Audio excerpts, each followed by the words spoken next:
Sainz et Ferrari dénoncent les décisions à deux vitesses de la FIA. Ils ont reçu une amende, là Williams n'a rien eu.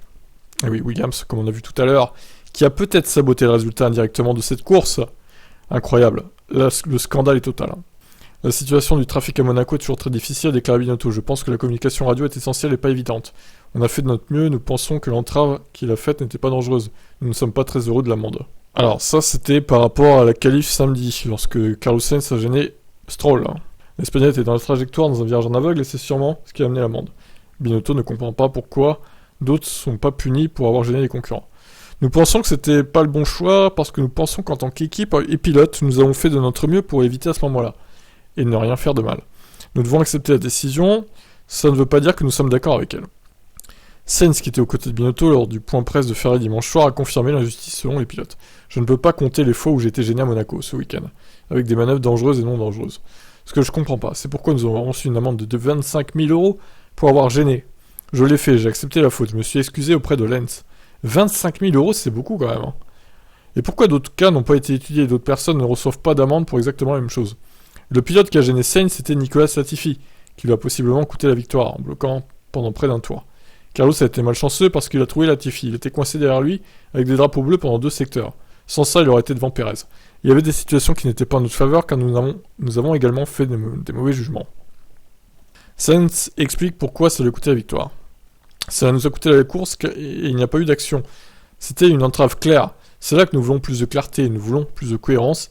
C'est aussi simple que ça. Vous pouvez comprendre la frustration et le sentiment que j'ai éprouvé parce que je savais que ma course se jouait sur ce tour de sortie.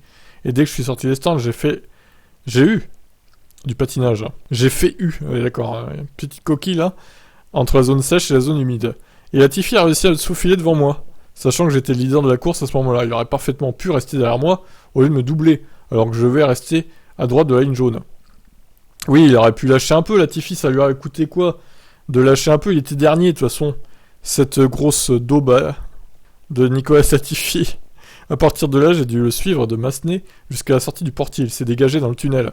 Mais à ce moment-là, j'avais déjà perdu la mise en température des pneus et la possibilité de faire la différence sur le slick.